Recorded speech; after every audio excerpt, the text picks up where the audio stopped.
بسم اللہ الرحمن الرحیم۔ نماز کو توڑنے والی چیزیں یعنی مفسدات نماز۔ جن چیزوں سے نماز ٹوٹتی ہے اختصار کے ساتھ وہ درج ذیل ہیں۔ نمبر 1، بات کرنا، اگرچہ بھول کر ہو یا غلطی سے ہو، نماز کے اندر بات کرنا۔ نمبر 2، ایسی دعا مانگنا جو لوگوں کی بات چیت کے مشابہ ہو، یعنی نماز کے اندر اردو میں دعا مانگنا۔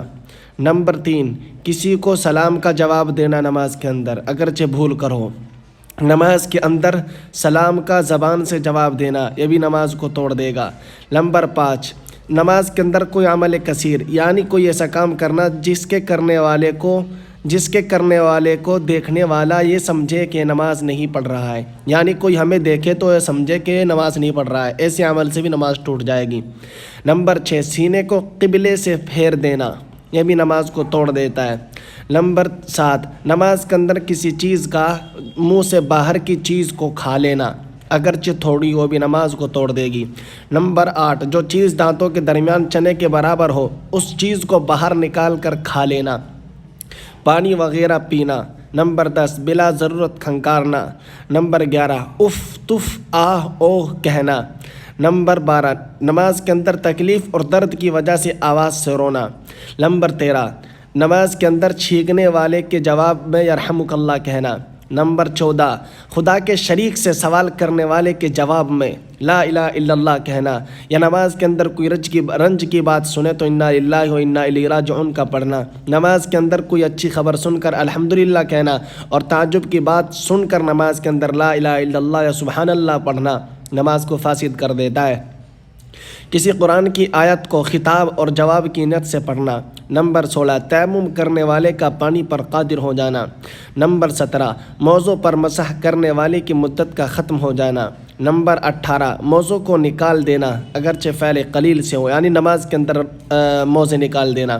ان پڑھ کا ایک آیت کا یاد کر لینا۔ ننگے آدمی کا کپڑے پر قادر ہو جانا۔ نمبر 21، اشارے سے نماز پڑھنے والے کا رکوع سجدے پر قادر ہو جانا۔ اشارے کے ساتھ پڑھے جانے والی نماز ضعیف ہے اور رکوع سجدے کے ساتھ پڑھے جانے والی نماز قوی ہے۔ ضعیف سے قوی کی طرف نہیں لوٹا جا سکتا، اس لیے اشارے سے نماز پڑھنے والے کا رکوع سجدے پر قادر ہو جانا نماز کو باطل کر دے گا۔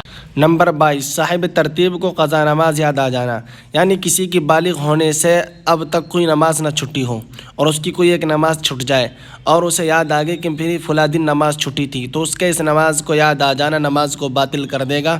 پہلے اس نماز کو پڑھے گا پھر بعد میں یہ نماز ادا کرے گا۔ نمبر 23، جو امامت کے قابل نہ ہو اس کو خلیفہ بنانا، یعنی امام صاحب کو ری خارج ہو گئی تو انہوں نے اپنے مقتدی کو جو ناخواندہ تھا، ان پڑھ تھا، اسے مصلی پر کھڑا کر دیا تو تمام لوگوں کی نماز فاسد ہو جائے گی۔ نمبر 24، نماز فجر میں سورج کا نکل آنا نماز کو باطل کر دیتا ہے۔ نمبر 25، عیدین کی نماز میں زوال ہو جانا، یہ بھی نماز کو باطل کر دے گا۔ جمعے کی نماز میں عصر کا وقت ہو جانا۔ نمبر 27، پٹی کا زخم سے اچھا ہو کر گر جانا۔ نمبر 28، معذور کا عذر جاتا رہنا۔ نمبر 29، قصداً وضو توڑ دینا یا کسی دوسرے فعل کی وجہ سے وضو ٹوٹ جانا، مثلا کسی نے کوئی چیز ماری اور خون نکل آیا۔ نمبر 30، بے ہوش ہو جانا۔ نمبر 31، پاگل ہو جانا، یعنی نماز کے اندر پاگل ہو گیا تو نماز ٹوٹ جائے گی۔ نمبر 32، نماز کے اندر نہانے کی حاجت ہو جانا۔ نمبر 33، رکوع سجدے والی نماز میں کسی عورت کا ایک مکان میں بغیر کسی پردے کے مرد کے برابر کھڑا ہو جانا، بشرطے کہ تحریمہ میں دونوں شریک ہو اور ایک ہی نماز پڑھ رہے ہوں اور امام نے عورت کی نیت بھی کی ہو، یعنی کوئی عورت مرد کے پاس آ کر کھڑی ہو جائے جماعت کے ساتھ تو جس مقتدی کے پاس کھڑی ہوگی، جن دو مقتدیوں کے برابر میں وہ کھڑی ہوگی، دونوں کی نماز باطل ہو جائے گی۔ نمبر 34، اپنے امام کے علاوہ دوسرے شخص کو نماز میں غلطی بتانا۔ نمبر 35، اللہ اکبر پڑھنا، کیونکہ جو آدمی اللہ اکبر پڑھے گا اس کی نماز باطل ہو جائے گی، کیونکہ ترجمے میں غلطی ہو جائے گی۔ اس کا ترجمہ ہوگا کیا اللہ سب سے بڑا ہے، یعنی اسے شک ہے اس بات میں، تو اس لیے نماز میں اس طرح بولنا نماز کو باطل کر دے گا۔ نمبر 36، قرآن کریم دیکھ کر نماز میں پڑھنا۔ نمبر 37، ایک رکن کی مقدار 70 کا کھل جانا۔ نمبر 38، مقتدی کا امام سے پہلے کوئی رکن پورا کر لینا اور امام کے ساتھ بالکل شریک نہ ہونا۔